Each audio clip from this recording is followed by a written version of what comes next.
Hallelujah. Father God, we bless your holy name, O God. We worship you. And we love you, Lord. Hallelujah. Hindi aksidente, Lord, na narito kami, Panginoon. But you have a purpose in our lives, O God. And we just want to love you, Lord, right now. We just want to dwell in your presence, O God.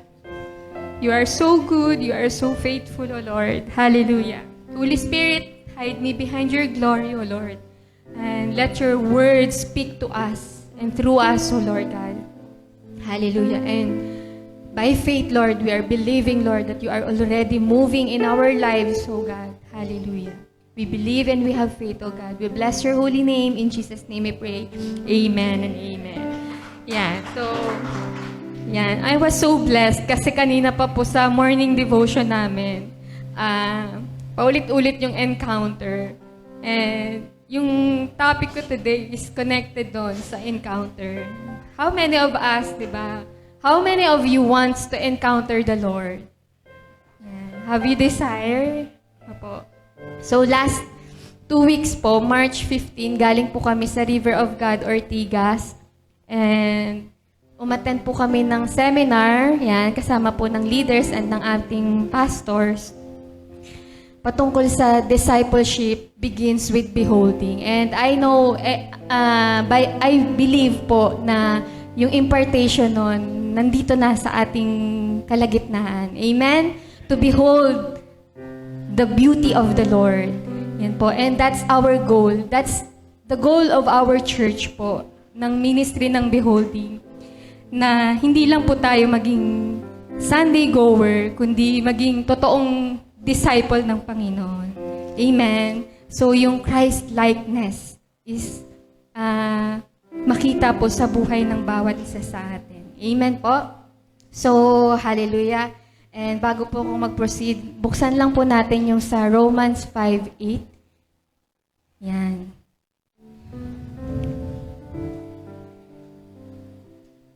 The grace and the love of God for us, yan, is so wide, is so deep. Amen? Sabi po dyan, but God demonstrates His love toward us in that while we were still sinners, Christ died for us. Po, sige po sa Tagalog para mas maunawaan po natin. Sabi diyan, pero ipinakita ng Diyos sa atin ang kanyang pag-ibig sa ganitong paraan, kahit noong tayo'y makasalanan pa, namatay si Kristo para sa atin. Amen po. So, una pa lang, pinakita na ng Panginoon yung pag-ibig niya po sa buhay ng bawat isa sa atin. Kung yung love na meron tayo sa Panginoon is nandiyan na po, higit pa doon yung pag-ibig ni Lord sa buhay ng bawat isa sa atin. Amen? And that's very important po sa buhay ng bawat isa sa atin. Yan. So, yung pag-ibig ng Panginoon. So, kanina rin po, di ba yung binasa ni Pastora Amy sa worship, na gusto natin ma-encounter yung love ni Lord, di ba? Ma-encounter natin yung awesomeness niya, yung glory niya, habang inaawitan natin siya. And magiging buhay yun sa buhay natin. Kung nararanasan natin yung pag-ibig ng Panginoon. Amen po. So, yun po, ang topic ko for today is total transformation. Yan. So, ang ibig sabihin po ba niyan is dapat perfect na tayo? Kailangan ba banal na tayo? But we are also called to be holy and righteous. Amen. For our God is a holy God and a righteous God. But sabi nga po sa ating verse, yung 2 Corinthians chapter 3 in verse 18, but we all with unveiled face, beholding as in a mirror the glory of the Lord, are being transformed into the same image from glory to glory, just as by the Spirit of the Lord. Sa Tagalog, yung inalis yung harang, di ba? Nung nakilala na po natin ang Panginoon, inalis niya yung harang sa buhay natin. and para ma-behold natin yung glory ng Panginoon. And day by day, matransform po tayo, amen, from glory to glory, just as by the Spirit of the Lord. Yan. We are called to be holy at araw-araw po patuloy tayong binabago ng Panginoon. Sabihin po natin, Christ-likeness. Yan. So, maging kawangis natin ang ating Panginoon. Being transformed day by the power of the Holy Spirit. So, hindi po natin kayang baguhin yung sarili natin. Amen. Wala tayong desire na mabuti at the first place. So, yung nature natin laging rebellious, laging rebellion, sumuway sa Panginoon. But the grace of God is very sufficient for us. Amen. And by the power of the Holy Spirit, araw-araw po binabago tayo ng Panginoon. Amen. And to receive the total transformation, may kailangan tayong maranasan. Yan. May mga kailangan tayong ma-experience. Yan. To live in total transformation, we need to experience these things. Number 1 is to encounter. Yan. So, kaya sabi ko, Lord, encounter, ito yung gusto namin maranasan, ma-encounter ka. Yan. Ito yung gusto namin maranasan ng mga tao, ma-encounter ka. Kasi, hindi po natin kayang baguhin yung isang tao. Amen. Si Lord lang po yung may kakayahang magbago ng buhay. And we are here, we are called by God para i-win sila, win back sila sa Panginoon. Amen. But the job, ang trabaho ng Panginoon ay baguhin yung buhay nila. Amen. Katulad natin na mga binago ng Panginoon. Amen.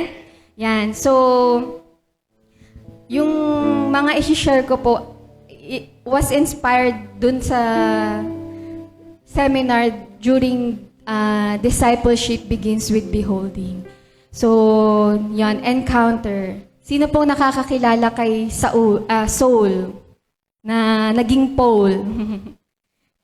Yan. So, si Saul siya ay persecutor of the church. Yan. Basahin po natin sa Acts chapter 8 verse 1 to 3.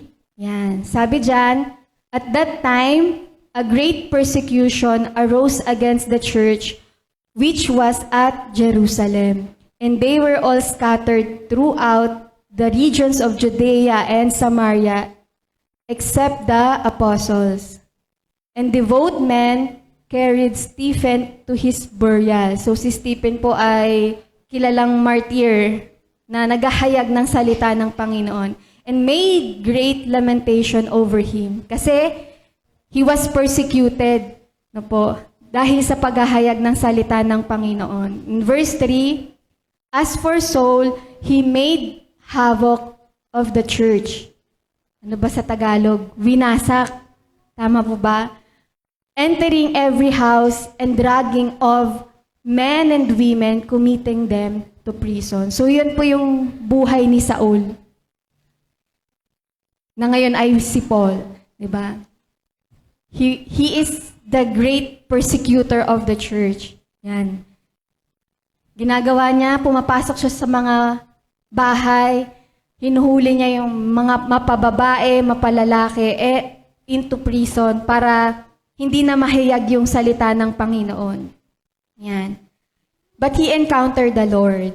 Yan. In Acts chapter 9, verse 1 to 6, yan. Basahin po natin. Then Saul, still breathing threats and murder against the disciples of the Lord, went to the high priest and asked letters from him to the synagogue of Damascus, so that if he may found any who were of the way, ibig sabihin po yung follower ni Christ, whether men or women, he might bring them bound to Jerusalem. So, ang tiyaga niya mang-persecute ng tagasunod ni Christ. I do not know where he is coming from. Pero, yan yung sitwasyon niya. Diba? So, he is a great persecutor. It might be sometimes tayo ay naging ganun din. Mockers, diba? So, naalala ko nung Sa mga hindi po nakakaalam, ang parents ko po ay Christian. So kami po lumaki sa Sunday school. Pero nung na-encounter ko si Lord, dito ko siya na-encounter sa lugar ng Bacoor. So at the age of 14, na-encounter ko ang Panginoon. So dati, pag nagsa-Sunday school, yes, sige lang, join-join lang. Pero ang habol mo lang doon yung merienda. Tapos, kapag may mga ministering na nakukornihan ka na, ayaw mo pumunta sa harap. Kasi, so ganon yung buhay ko dati na tinatawag na Christian. Pero in my mind, in the back of my mind, pinagtatawanan ko sila. Ano bang pinaggagawa? Kasi walang encounter. Walang totoong encounter sa Panginoon. So during the time na na-encounter ko po ang Lord, this last, tagal na, 2013, tama po ba? 2012, December. So dun ko po totoong na-encounter ang Panginoon. And I knew it na wala talaga akong relasyon at all sa Panginoon. So, but praise God kasi na-encounter ko ang Panginoon. Yan. So, katulad ni Saul. Yan. Sabi dyan, sige, tuloy po natin. As he journeyed, he came near Damascus and suddenly a light shone around him from heaven. And that is the glory of God. Ayan yung kanina, yung gusto natin ma-receive. Amen? Yung glory ng Panginoon. And we cannot contain that glory. Amen? Kahit ano yung sitwasyon mo, pag nandyan na yung glory ni Lord, wala na. Bago ka na. Wala kang magagawa. Amen? Amen. So, that's the light shown around him from heaven. And verse 4, then he fell to the ground and heard a voice saying to him, Saul, Saul, why are you persecuting me? Yan. And then he heard the voice of the Lord. Yan. Sino na po dito yung may personal encounter sa Panginoon? Amen. So, if not, then desire po. Ang nais po ng Panginoon is for us to encounter Him. He is very willing. He is available. He is waiting for you. We just need to come to Him. Amen. And this is the great opportunity po. Kaya ka po narito, hindi ito aksidente. Amen? Amen. So, Saul encountered God where he was persecuting the follower of Jesus. And you can also encounter God in wherever place or whatever situation you are right now. Amen. So, walang mahirap sa Panginoon. Walang mahirap na sitwasyon. Amen. Katulad nung testimony ni Ate Miji, walang mahirap, walang sakit na hindi kayang pagalingin ni Lord. Amen. Hallelujah. For He is the God who heals.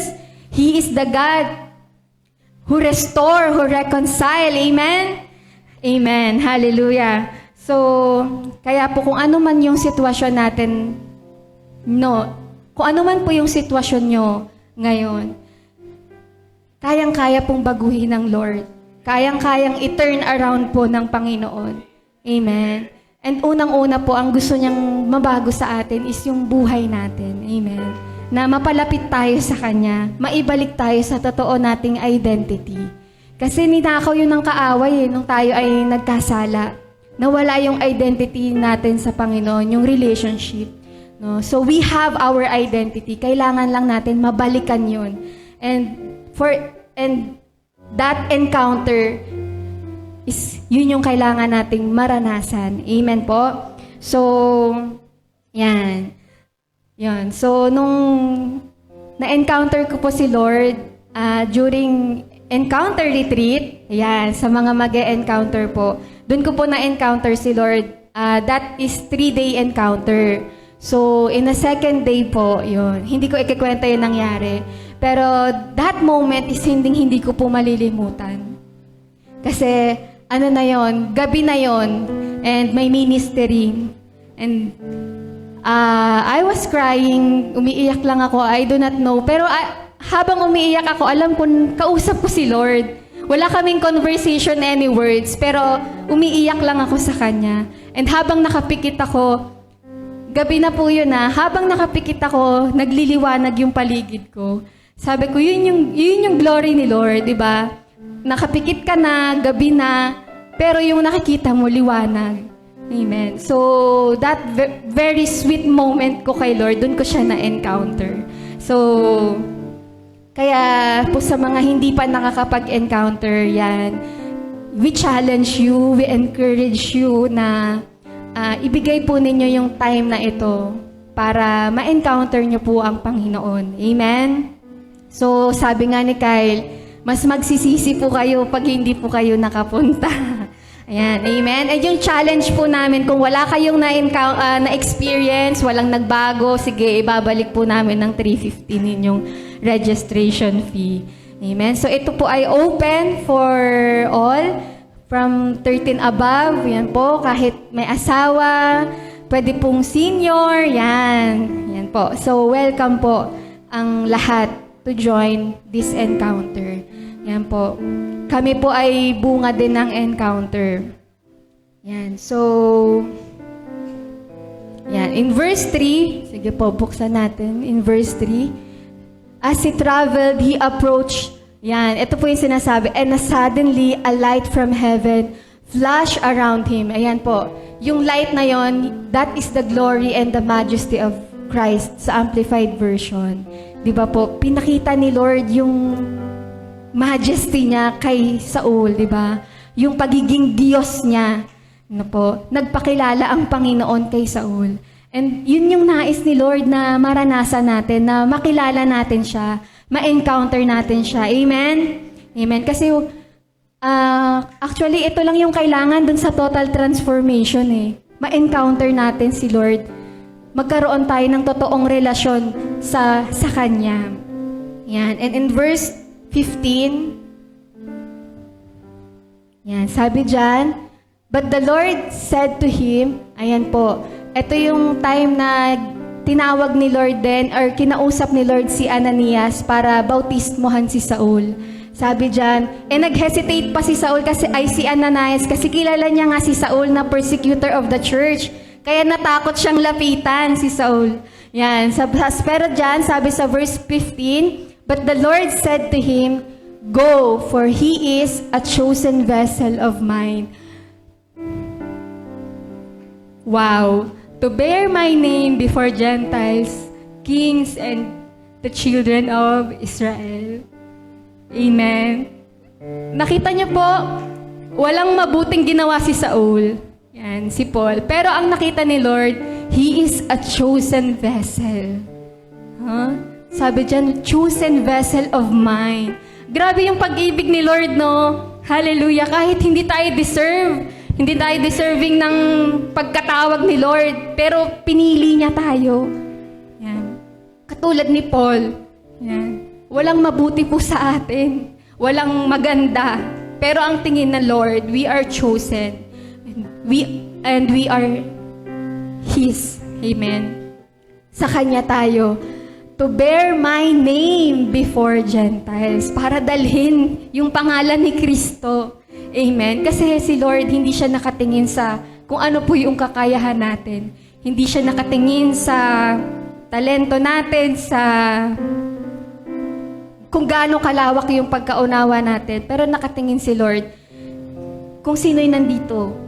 Kung sino yung nananahan po sa puso natin. Amen? Amen. So, pinili tayo ng Panginoon. Katulad ni Paul, pinili tayo ng Panginoon. And sabi po sa 1 Peter chapter 2 in verse 9, yan.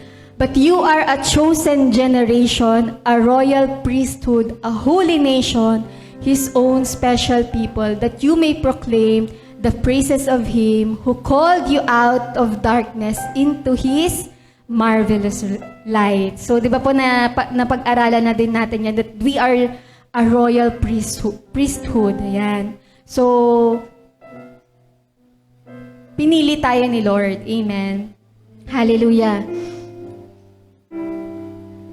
Grabe yung love ni Lord sa atin. Kasi hindi tayo deserving eh. Hindi tayo, walang mabuti nga sa atin. Pero, pinili niya tayo. Amen. So, yan. Encounter. And araw-araw po, kailangan pa din natin po ma-encounter ang Panginoon. Hindi lang siya, ang encounter po hindi siya one time, kundi it's a process. Day by day, araw-araw po natin dapat na-encounter si Lord. Pero unang-una, kailangan talaga natin ma-experience yung great encounter natin sa Panginoon. Yung ma-deposit ang Holy Spirit sa puso natin. Amen?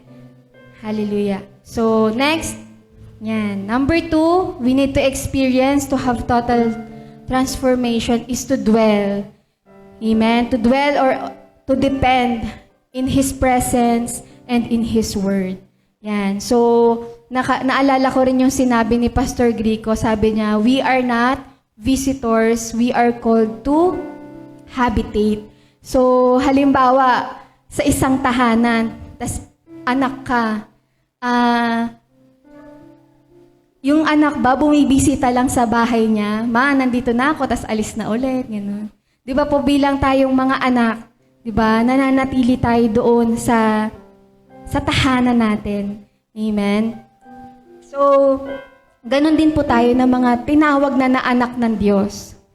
We are called to habitate, na manatili tayo dun sa presence ng Panginoon. Yun po, araw-araw dapat sinisik natin yung presence, yung glory ni Lord, nararanasan natin siya. Kasi po yung transformation, hindi lang din siya one time. 'Di ba? Araw-araw pa po, may binabago si Lord sa buhay natin.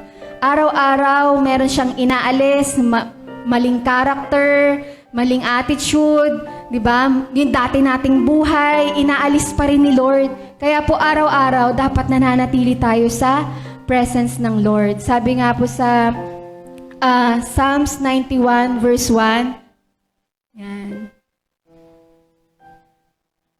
Sabi dyan, He who dwells in the secret place of the Most High shall abide under the shadow of the Almighty. Sa Tagalog po, sabi doon, kakalingain.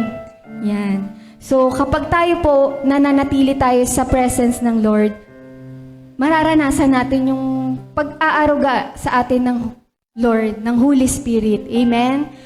Kung hindi tayo mananatili sa presence ni Lord, hindi siya namimilit. Hindi namimilit si Lord. Diba? Meron po tayong free will to choose kung tayo ay mag-i-stay or ine-neglect natin yung conviction ng Holy Spirit. Diba? Kunyari, sa umaga pa lang, anong uuna mong gagawin? Mag-pray? Magbasa ng Bible? O ang dami na agad worries? Alalahanin. Diba? So, let us abide in the presence of God. Amen? So, manatili po tayo sa Word. Sabi po sa John chapter 15, verse 5, I am the vine, you are the branches. He who abides in me and I in him bears much fruit, for without me you can do nothing. Amen? So, if hindi po tayo nagpe-pray, hindi tayo nagbabasa ng Bible, hindi natin siya kinakausap, parang sinasabi natin na, kaya ko Lord mabuhay nang wala ka. Pero 'di ba sabi ni Lord diyan, I am the vine and you are the branches. Dapat connected 'yon para maging buhay at maging mamunga. Ibig sabihin po ng mamunga, yung fruit of the Holy Spirit makita po sa atin. Amen? Na talagang tayo'y anak niya. Hindi mo na kailangan sabihin na Christian ka. Hindi nakikita na sa buhay natin na tayo totoong mga anak ni Lord. Amen? Yan. So, for without me, you can do nothing. Yan. Let us acknowledge, church, na apart from the Lord, we are nothing. Amen? Kahit anong kakayahan natin, kahit ano yung capability natin, amen, mas sovereign pa rin si Lord sa buhay natin. Mas siya ang nakakaalam ng mga pangangailangan po natin. Amen?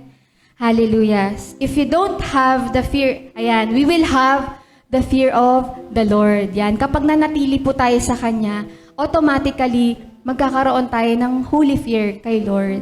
Amen? Na hindi po ito yung afraid. Ito po yung fear na takot ka mapighati mo siya. Takot ka na mawala sa presence niya. Yan, that is the fear of the Lord. Yan. If you don't have the fear of the Lord, then you will not pray and you will not meditate God's word. Yan. So let us all search our heart kung ano yung status ng heart natin. Ba? Kung anong mas pinaprioritize natin. So, kung babalikan natin yung ginawa ni Lord sa buhay natin, kung babalikan natin kung gaano siya kabuti, kung gaano kadakila yung ginawa niyang pagligtas sa atin from sin, di ba? Parang ang hirap i-neglect ng conviction ni Lord na alam ko na nangungusap ang Holy Spirit sa atin na time mo na, mag-devotion, kausapin mo na ako. So, ano yung nagiging response po natin? Yan. So, let us all abide in the Lord. Yan. And in Mark chapter 3, verse 13 to 14, yan, sabi dyan, and he went up to the mountain and called to him those he himself he wanted. Si Jesus po ito. Yan. So, sabihin mo, you are wanted.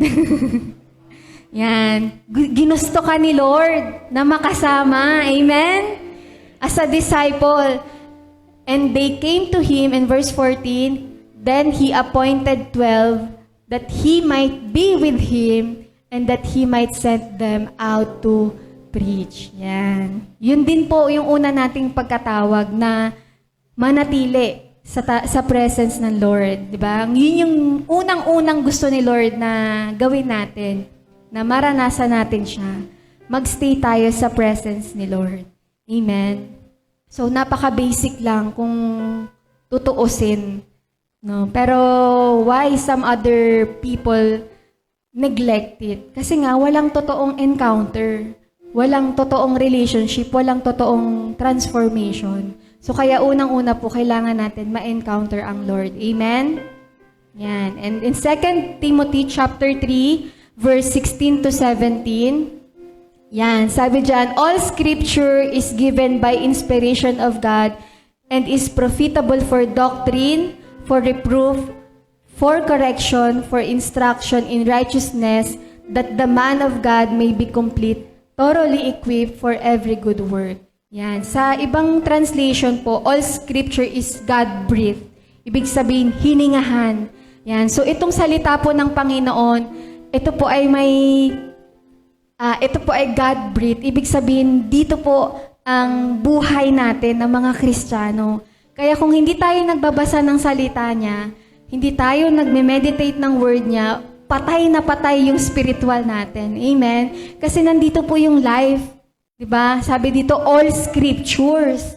Lahat daw ng salita niya ng Panginoon ay is given by the inspiration. Or sa ibang translation, God-breathed po na tama.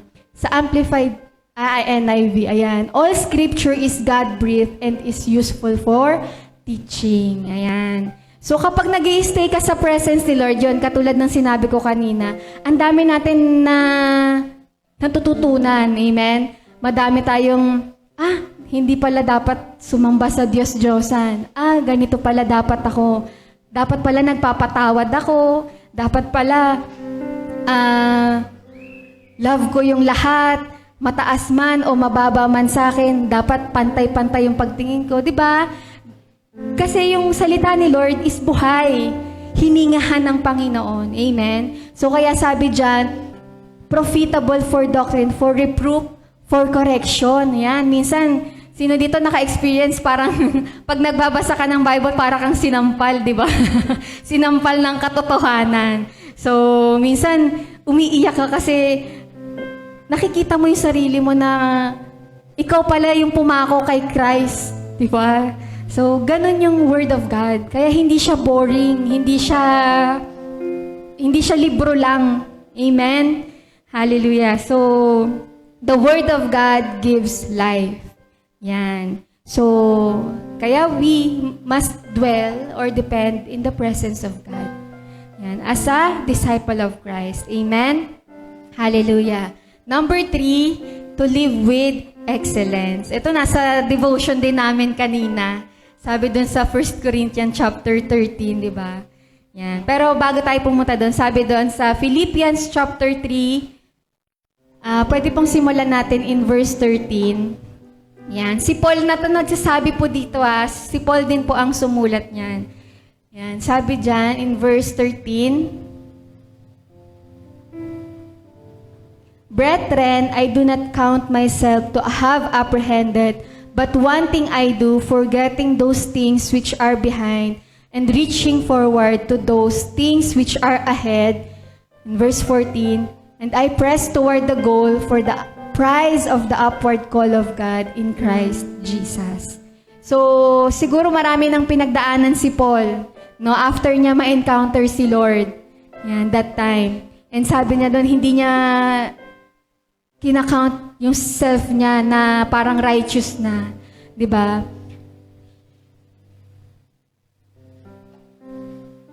Araw-araw pa rin siya na nag-i-stay sa presence ng Lord para dun sa goal, which is ang goal natin is to for the upward call of God in Christ Jesus. Yan, na makapamuhay siya ng may kabanalan. Amen. So, kaya po ang goal po natin in discipleship is to be a Christ-likeness. Amen. So, yun yung pinaka number 1 goal natin. Amen. This church, na maging kawangis tayo po ng Panginoon. Yan. Yan. Sabi po sa Hebrews, punta muna tayo dun sa 1 Corinthians 13.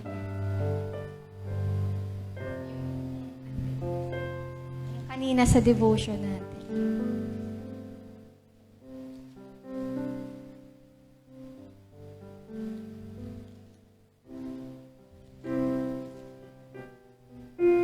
Yan. Sabi dyan in verse 11, 1 Corinthians chapter 13 verse 11 says, yan, when I was a child, I spoke as a child. I understood as a child. I thought as a child, but when I became a man, I put away childish things. For now, we see in mirror dimly, but then, face to face. O, diba? Nagliliwanag na. Noong una, malabo. Now I know in part, but then I shall know, just as I also am known. So, para po sa mga bagong may relasyon sa Panginoon, everyday po, lakaran natin yung Word of God and magiging malinaw sa atin yung kalooban ng Panginoon. Amen?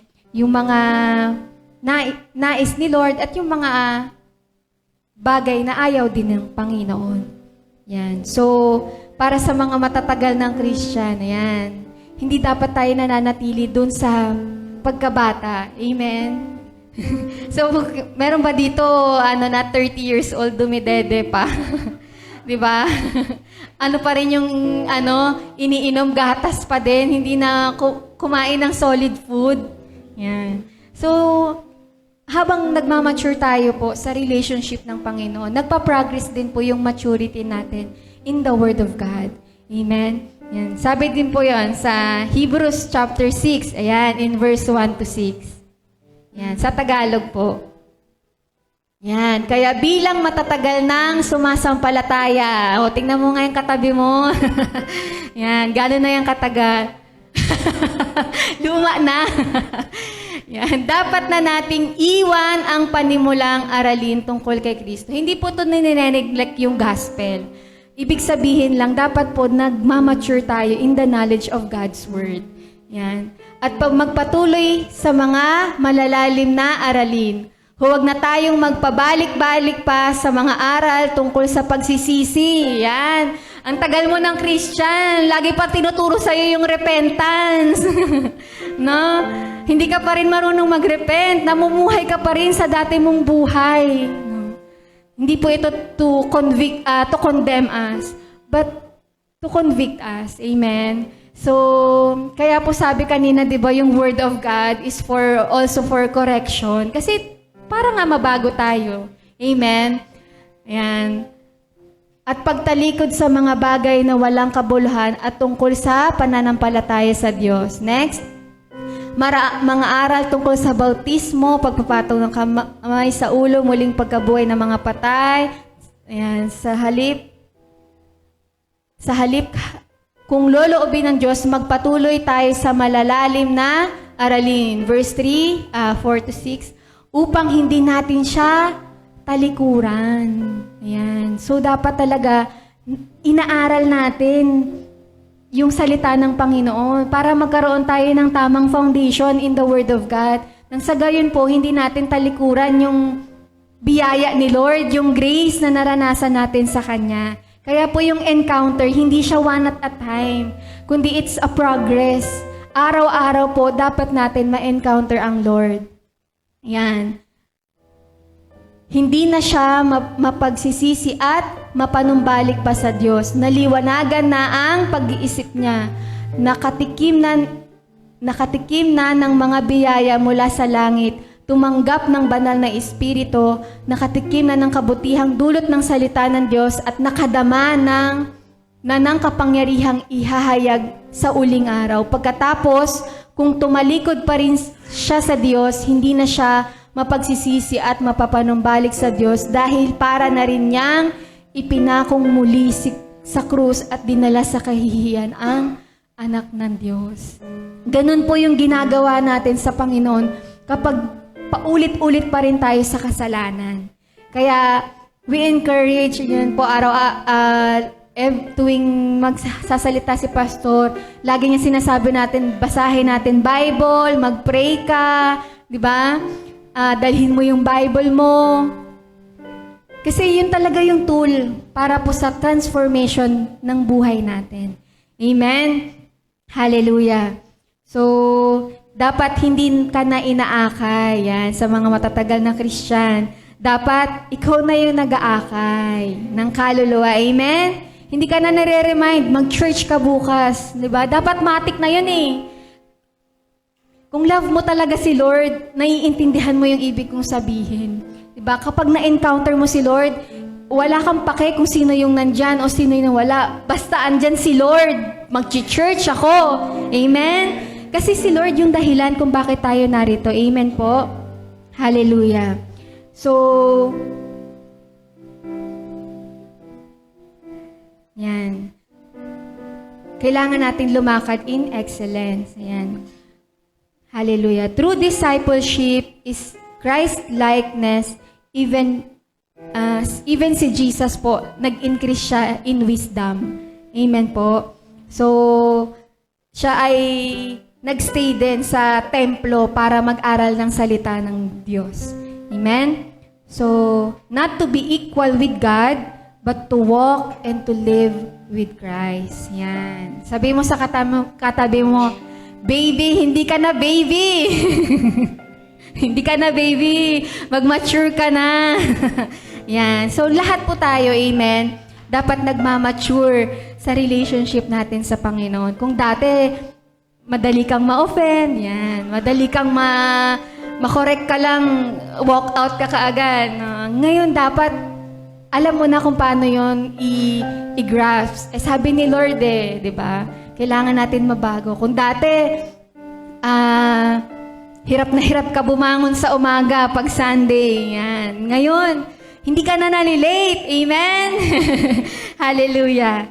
Yan. So, kailangan po, lumalakad din tayo with excellence. Amen? Hindi tayo nananatiling baby Christians. Nagmamature po tayo sa relationship natin sa Panginoon. Yan.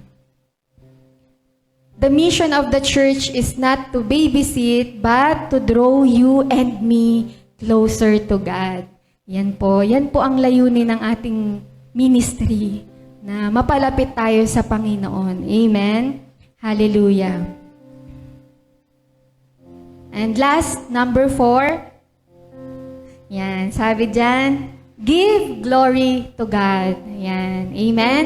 So, in Matthew chapter 22, verse 37 to 39. Jesus said to him, "You shall love the Lord your God with all your heart, with all your soul, and with all your mind." Yan. Verse 38, "This is the first and great commandment." Yan. Ito daw yung pinakamahalagang utos ng Panginoon. Ibigin natin siya ng buong lakas, buong puso, yan, buong kaluluwa. Yan. Kasama po doon yung ating pananalapi, yung pagtatapat natin kay Lord sa tithes and offering. Amen? Kasi part yun ng strength natin na although ikaw yung kumita, pero si Lord yung source ng kakayahan mo. Amen? Yan. So, ano pa? Yung pagising mo nga sa umaga, yun. Part din yun ng with all your strength. With all your heart. Yan. Kahit ano yung sitwasyon mo ngayon, pipiliin mong pumunta sa church. Kasi it's not about me, it's about the Lord. Yan, hallelujah. So, if we love Jesus, we will love other people also. Yan. We were enabled to win soul, di ba? For the glory of God. Kasi, na-receive din natin yung compassion na meron ang Panginoon. Yan. We will receive the same compassion that Jesus have for the lost. Yan po. So, kaya unang-una po, ma-encounter natin ang Panginoon. Kasi, if we have our relationship sa Lord, mauunawaan natin kung ano yung nasa puso ng Panginoon. Amen? And His heart and His compassion for the lost. Diba? Katulad natin nung tayo'y wala pa sa Panginoon. No. Nung wala pa tayong relasyon sa Lord, gustong-gusto niya na makapiling tayo, na ma-encounter natin siya. Yan. So, ganun din, if we have our encounter, if we dwell in the presence of God, we will receive the same compassion that Jesus have for the lost. So, hindi na siya magiging kabigatan. Di ba nga, sabi yung discipleship, it's not a burden. Hindi na siya magiging kabigatan sa'yo. Kasi nauunawaan mo yung tibok ng puso ni Lord.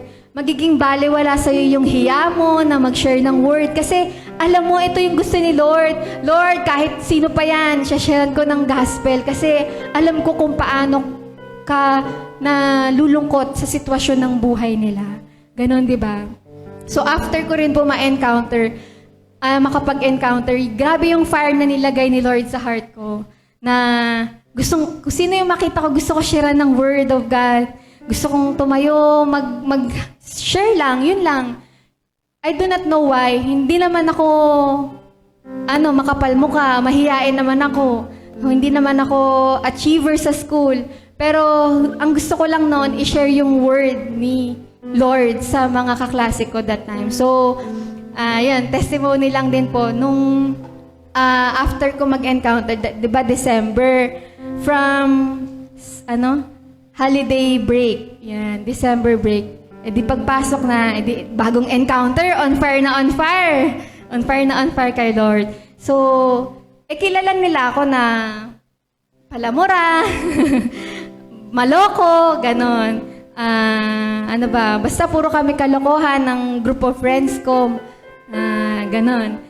Tapos nung pagbalik galing encounter, pagbalik sa school galing encounter, ang ginagawa ko na sinasharean ko sila ng word of God. Hanggang sa mga kaklase ko sinasabi, baliw na to. Ano nangyari sa'yo? Yan. Pero, at first, masakit na yung ganong feeling, parang nire-reject ka. Pero the moment na sinunod natin si Lord, na ihayag yung word niya, alam natin na hindi tayo nagsasalita si Lord. Yan. So, yon. After nung encounter yon, na-sharean ko yung mga kaklase ko, nadala ko sila sa church. Sabi ko, wala tayong Christmas party. Sa church tayo mag-Christmas party. Ganon. So, nagkaroon kami ng activity sa church po. Dala-dala ko yung buong section namin. Glory to God. And na-sharean sila ng gospel. And some of them, yan, ay Christian na rin. May relationship na sa Panginoon. Yan. So, glory to God. And hanggang ngayon, yung fire na yon, yung heart ni Lord, is gusto ko na manatili sa puso ko and mas mag-move pa yung compassion ni Lord sa buhay ko. Yan, amen? So, katulad din ni Paul, yan po, in Acts chapter 9, verse 20 to 22, yan, sabi dyan, immediately, yun po, yung after niya ma-encounter si Lord, sabi dyan, immediately, he preached the Christ in the synagogues that He is the Son of God. Verse 21, then all who heard were amazed and said, Is this not he who destroyed those who called on this name in Jerusalem and has come here for that purpose so that he might bring them bound to the chief priest? But Saul increased all the more in strength and confounded the Jews who dwelt in Damascus, proving that Jesus is the Christ. So nabaliwala lahat nung yung lumang identity ni Saul, di ba? Hindi na siya nakatingin doon, di ba? Kundi nag-focus siya sa ginawa ni Lord. Nag-focus siya dun sa naranasan niya kasi na-behold niya si Lord eh. Na-experience niya yung glory, di ba? Yung sabi nasa natin kanina in Acts chapter 9 verse 3, di ba? Nag-display sa kanya yung glory and majesty ni Lord. Kaya yun yung nahayag niya, proving that Jesus is the Christ. Amen. Hallelujah. So, yan. Your testimony with God or your encounter with God has power. Amen. Kasi doon natin siya na kilala eh. Doon natin siya nakatagpo. And that is power. Ma-share lang natin yung testimony natin kung paano tayo binago ni Lord sa ibang tao. May kapangyarihan po yun. Amen? Amen. And yun, na-remind din sa akin yung Samaritan woman. Diba? Yung woman at the wells. Sino pong nakakakilala doon? Diba? Siya yung babae na walang asawa pero 5 ang kanyang kinakasama. So, nakatagpo niya ang Panginoon dun sa balon. Diba? And inoferan siya ni Lord ng living water. Yan. And sabi dun sa John chapter 4, verse 28 to 29, the woman left her water pot, went her way into the city, and said to them, Come, see a man who told me all things that I ever had. So siya po, nag-iigib siya sa katanghaliang tapat kasi nahihiya nga siya kasi nga siya ay makasalanan. So, kaya siya umiiwas sa maraming tao. Pero that time na na-encounter niya si Jesus, sabi niya, iniwan yung water pot niya, yung timba niya. Hindi niya na naisip yung dati niyang buhay, di ba? Hindi niya na rin inalala o yung inisip yung kinahihiya niya. But, anong ginawa niya? Hinayag niya, sabi niya, See, a man who told me all things that I ever did. Could this be the Christ? Yan. So, hinayag niya agad yung na-encounter niya ang Panginoong Jesus. Amen. Amen. So, we cannot share God or we cannot share the gospel if wala tayong encounter sa Panginoon. Amen. So, kaya ang greatest foundation natin po in discipleship or in sharing the Word of God is our encounter una sa Panginoon at araw-araw na nananatili tayo sa presence ng Panginoon. Amen. So, katulad ni Paul, hindi rin tayo deserving. Amen. Makasalanan. Kung iisipin, sukdulan yung kasalanan natin sa Panginoon. Amen. 'Di ba? Pero kumilos ang banal na espiritu, kumilos ang Panginoong Jesus sa buhay niya. And nabago si Paul.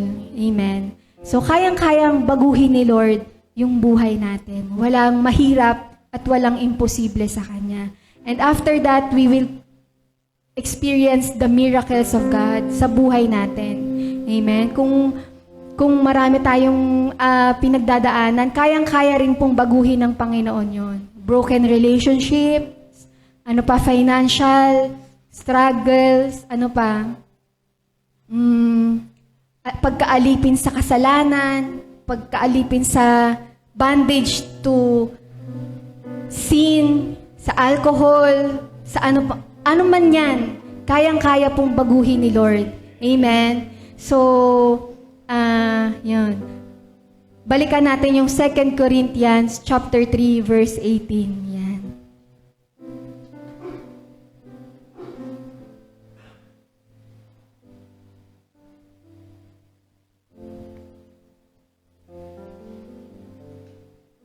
Second Corinthians chapter 3, verse 18. But we all with unveiled face, beholding as in a mirror the glory of the Lord, are being transformed into the same image from glory to glory, just as by the Spirit of the Lord.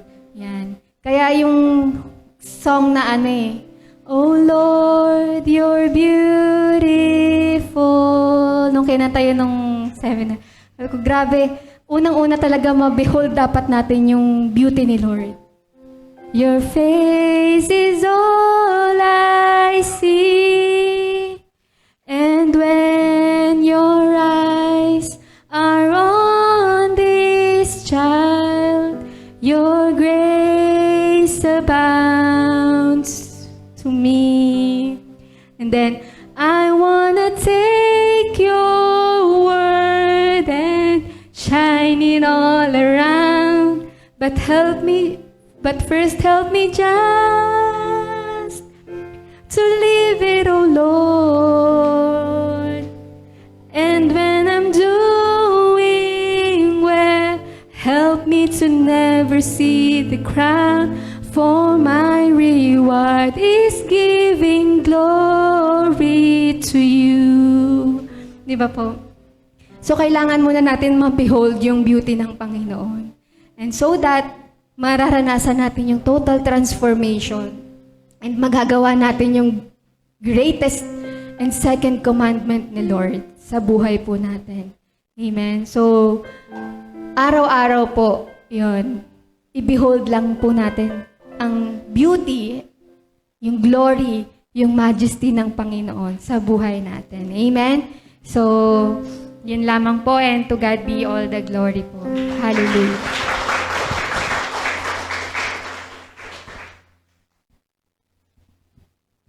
Amen. Palakpakan po natin si Lord. Hallelujah. Praise God.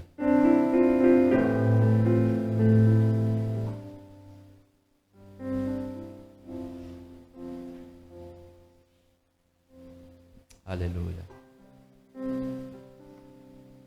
Hallelujah. Praise God. Sabihin nyo nga po, total transformation. Amen po ba? Hallelujah. Sinong gusto mabago yung buhay niya? Amen. Sabi nga dun sa verse na 2 Corinthians chapter 3 verse 18, no? But we with unveiled face. Natanggal na yung talukbong. Okay?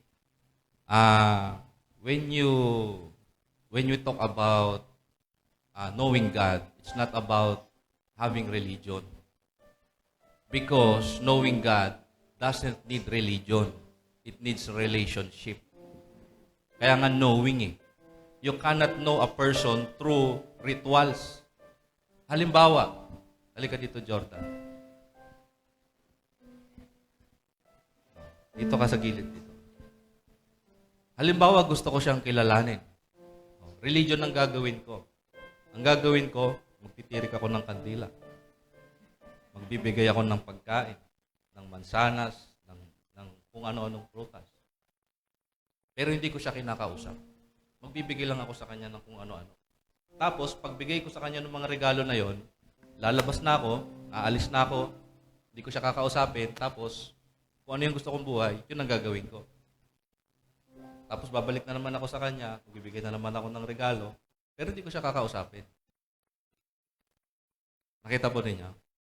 Kaya walang nagbabago sa buhay ng mga tao because they treat God like that. They treat God as though I need to please God with my gifts, with my talents, with my kung ano-ano pwede ko ibigay, with my gifts. No. You cannot know God, you cannot behold God by doing that. Sige, thank you very much. Mukha kasing Nazareno eh. Joke lang. Anyways, sabi doon, with unveiled face. Bakit sinabing unveiled na wala na yung talukbong? Okay? Because in religion, in rituals and traditions, you are trying to know God with veil. Diba? You can never know someone na merong talukbong. Amen po ba? And that's what hindering people, many people, to know God. Amen po ba? No? They are afraid to lagpasan yung veil na yon o tanggalin yung veil na yon of religiosity. Naintindihan po ninyo? Because many people are naging kampante na sa religion kasi dito na ako lumaki, dito na yung nakasanayan ko, therefore dito na ako mamamatay. Where in fact, doon sa religion na yon, hindi mo naman nakilala yung Diyos na nandoon sa religion na yon eh. Amen po ba? What's the purpose of beholding the glory of the Lord? Why is it important that we behold? We experience. Pag sinabi kasing behold, you experience something eh. Diba? You behold. Diba? Behold. Ano ibig sabihin sa iyo ng behold? You are at your arm's reach. Amen? Face to face. Kaya nga sabi niya, no? You are being transformed into the same image. Nababago ka katulad nung kaharap mo.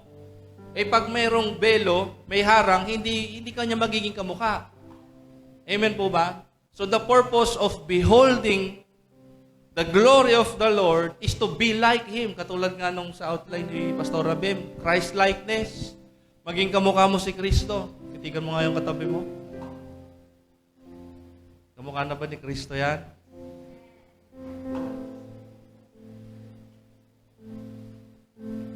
We all, with unveiled face, beholding as in a mirror, the glory of the Lord are being transformed. Sabihin nyo nga po, transformed. Sabihin nyo, nababago. Alam nyo, kaya tayo paulit-ulit ng kasalanan natin, paulit-ulit yung mga nangyari sa buhay po natin na hindi maganda because we are not being transformed. Amen ba? Akala po natin, it's natural for us to be swimming in sin. Naintindihan niyo po yun? Akala natin, lalo na nung hindi pa nakakakilala sa Panginoon, like me before, I thought, just being in church, okay na yon. Kasi nakapagsimba na ako, okay na yun eh. Amen po ba? Pero hindi ako nabago. Nasa church lang ako, pero hindi ako nabago. Hindi ko nga siya nakilala eh. Nakilala ko yung religion. Doon sa religion, pag umalis ako, mapupunta ako impyerno. Hindi pala ganun yung sinasabi ng Bible. Amen? Ang sinasabi ng Bible, kung hindi mo siya makikilala, mapapahama ka. Hindi dahil sa membership natin sa church. Kamusta yung relasyon mo kay Jesus? Nakikilala mo ba siya from glory to glory? Kumbaga, nagmamature ka ba sa pagkakilala sa Kanya? Nag-i-increase ba yung knowledge mo kay Jesus every time you go to church? Are you growing in your love for Jesus every time you go to church? Are you growing in love for the Word of God when you go to church? Hello? Tingnan niyo po When we behold the glory of the Lord, we are being transformed. Pero saan ba natin mararanasan yung glory o yung kaluwalhatian ng Diyos? Saan mo mararanasan yun? Paano ko ba, Pastor, mararanasan yung kaluwalhatian ng Diyos? Kasi gusto kong mabago yung buhay ko. Si Jordan, dating yung dating ganun yan. Pero nabago, bakit? Na-expose sa glory ni Lord. Amen? Hindi siya na-expose sa church, na-expose sa glory ni Lord. Amen? Amen po ba? Kasi maraming church na nagpipreach lang ng Word of God, may hawak-hawak na Bible, pero walang glory. Pag sinabi mong glory, presence ni Lord. Ramdam mo yung presensya ng Diyos. Tanungin mo yung katabi mo, ramdam mo ba yung presence ni Lord? Ramdam mo ba yung presence ni Lord? Amen po ba? Sabi doon sa verse 17, iangat mo lang ng isang verse, Pastor Dave, na pogi-pogi, macho pa. Sabi dyan, now the Lord is the Spirit, and where the Spirit of the Lord, where the Spirit of the Lord, kung nasan daw ang Espiritu ng Diyos, nandoon ang kalayaan. Hello? Kung nasaan ang Espiritu, nandoon ang kalayaan, doon kalalaya sa kasalanan, sa mga bisyo, sa dating buhay, mamamatay yun. Amen po ba? Amen ba? Tingnan nyo to sa Old Testament, ha? Exodus chapter 33.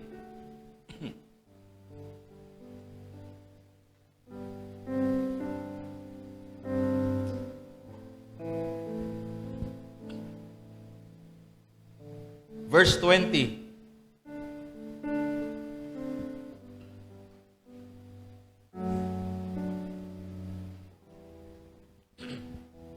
Sabi ni Lord kay Moises, "You cannot see my face, for no one shall see me and live." Tingnan nyo yan, ha? Sa Old Testament, pag nakita mo daw ang mukha ng Diyos, sigurado patay ka. Dead ball, bakda, dapa. Naintindihan po ninyo? Tigok.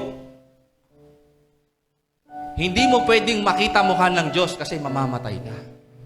But in the New Testament, God wants you to see the glory of the Lord. He wants you to see or behold the face of the Lord. How? How can you behold the face of the Lord? Of God, how can you see? Alam niyo po sa Old Testament, physically tigo kapag nakita mo yung mukha ng Diyos. But in the New Testament, because of the grace of God, binigyan ka ng access ng Diyos para makita yung mukha niya. Paano? Tingnan niyo to sa 2 Corinthians chapter 4.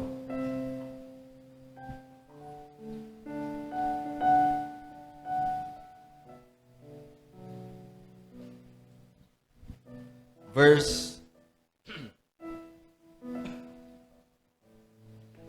5 hanggang verse 6. Sabi diyan, "For we do not preach ourselves, but Christ Jesus the Lord." Amen po ba? Sabi po ni Pablo, hindi namin ipinapangaral yung aming sarili. Ang ipinapangaral po namin ay si Kristo Jesus na Panginoon. Because when people hear about Jesus, sabi niya sa Book of John, "If you have seen me, you already have seen the Father." Alam niyo ba sa Old Testament, sabi ng mga tao, nung nagkakaroon ng thunderings, ng loud trumpets doon sa bundok ng Sinai, kasi nangungusap si Lord kay Moises doon sa tuktok ng Sinai. Okay? Sabi ng mga tao, "Naku, ayaw naming marinig yung tinig ng Diyos. Nakakatakot, ikaw na lang makinig sa kanya, Moises." Kita niyo yun? But you know, God wants all the people to know Him, to hear Him, to behold Him. Pero sabi ng mga ibang tao, hindi, yung pastor na lang yung yung mag-pray, yung pastor na lang yung magbabad sa presence ni Lord. Hindi po ganun. Ang gusto ni Lord, lahat tayo, nabe-behold natin ang glory ng Panginoon. Sabi diyan, sa verse 6, sabi diyan, tingnan nyo ha, "For it is the God who commanded light to shine out of darkness." Ang Diyos daw na nag-utos o nagsabi o nagwika nung simula, "Let there be light." Siya yung Diyos na yon, ang Ama. Siya ang nagbigay daw ng kaliwanagan sa aming mga puso. Kumbaga, niliwanagan din kami ng Diyos na ito, na sinasabi ni Pablo, to give the light of the knowledge of the glory of God, para malaman daw ninyo yung kaluwalhatian ng Diyos sa papanong paraan, sa pamamagitan daw ng mukha ni Jesus. Makikilala mo yung Diyos na yun sa Old Testament sa pamamagitan ng pagkilala mo kay Jesus. Ay, walang may gusto. Magkakaroon ka ng totoong relasyon sa Diyos na yon ni Abraham, ni Isaac at ni Jacob kung makikilala mo si Jesus. Amen? Balikan ko yung illustration ko kanina, yung kay Jordan. Hindi mo makikilala si Jesus sa pamamagitan ng mga religious acts. No. How can you behold Jesus? You need to see the face of Jesus. What's so glorious about the face of Jesus? How can you be amazed and be in awe in the face of Jesus? Paano ka mamamangha? How can you get yourself to be amazed sa face ni Jesus? Gusto niyo bang malaman? Gusto niyo bang malaman? Tatlo lang kami gusto. Gusto niyo bang malaman? Kung paano ka mamangha sa mukha ni Jesus? Gusto niyo bang malaman? Tingnan niyo to. Isaiah chapter 53.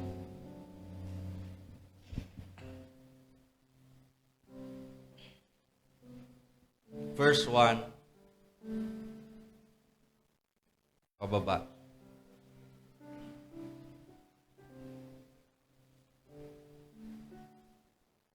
Sabi ni Isaiah, ito po ay prophecy about Jesus. Pakinggan niyo maigi ito, ha? Who has built, sa Tagalog nga po. Basahin natin sa Tagalog. Sinong naniwala sa aming ibinalita? At kanino? Tingnan niyo yan, ha? Kanino inihayag ng Panginoon ang kanyang kapangyarihan? Ang kanyang kaluwalhatian? Kanino? Verse 2. Kalooban ng Panginoon na lumago ang kanyang lingkod, speaking of Jesus, the servant, gaya ng tanim na lumalago at nag-uugat sa tuyong lupa. Si Jesus po yan, ha? Yung lingkod na sinasabi diyan, that's Jesus. Ang sabi ni Isaiah tungkol kay Jesus, wala siyang kagandahan o katangiang makakaakit sa atin para siya ilapitan. Ibig sabihin, at the face value, physically, hindi ka magiging interested kay Jesus. Amen ba? Pero sabi sa 52, verse 52, verse 13, hanggang verse 14.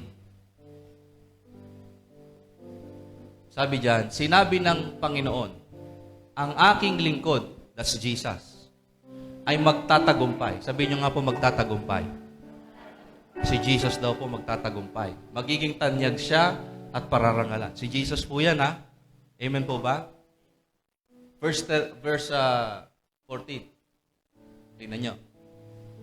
Sabi ng unang verse, tatagumpay siya. Siya ay tatanyag. Bakit? Kasi makikita yung karangalan niya, yung glory niya. Pero di ba, pagdating ng chapter 53, sino? Kanino ipinahayag yung kanyang kaluwalhatian? Sabi ni Isaiah dito, marami ang magugulat, mamamangha sa kanya. Hello? Hello? Dahil, tingnan nyo, basahin nyo nga mabuti. Basahin nyo sabay-sabay. 1, 2, 3, go. Dahil halos mawasak na ang kanyang mukha at parang hindi na mukha ng tao. That's Jesus for you. Balikan nyo nga 2 Corinthians chapter 4, verse 10. Verse 6 pala.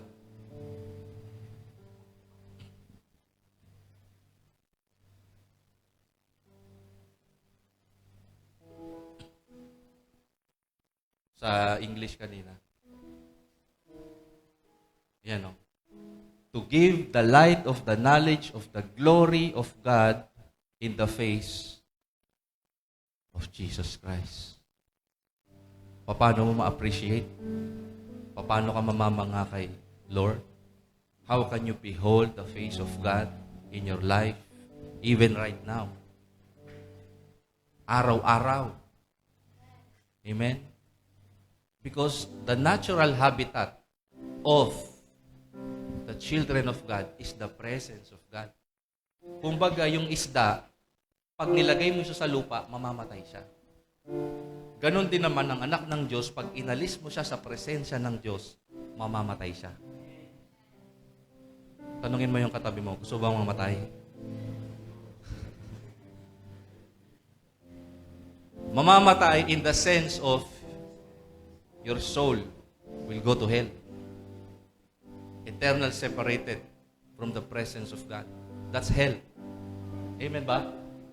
Amen po ba? So we should see, we should behold the face of God in the face of Jesus Christ. I mean, the glory of God in the face of Jesus Christ. Sabi dun sa Isaiah 52 kanina, di ba? Halos mawasak yung kanyang mukha. Can you imagine Jesus hanging on the cross? Hindi mo na siya nakikilala. Ganon yung inako ni Jesus. So that you and I will experience and will be astonished, will be amazed kay Lord. Amen po ba? Para mabago ka, hindi siya nagre-require na kung ano na yung gawin mo eh. Ang gusto niya, para mabago ka, you see Him as He is. Amen ba? Para mabago ka, para mabago tayong lahat, you behold Him. Amen ba? Yung ginawa niya sa'yo, para sa ating lahat. Amen? Napako siya sa cross. Amen? Nawasak yung mukha niya, nawasak yung katawan niya. Amen ba? Yung mga pako na sobrang lalaki, tumago sa kanyang mga palad, sa kanyang paa. Yung koronang tinik, tumago sa kanyang ulo. Amen ba? Because He wants you to see how beautiful Jesus is. Amen ba? Sa bawat dugong pumapatak mula sa katawan ni Jesus, every drop, ang ibig sabihin nun, I love you. Mahal kita. Do you believe this? Amen. Can we all stand?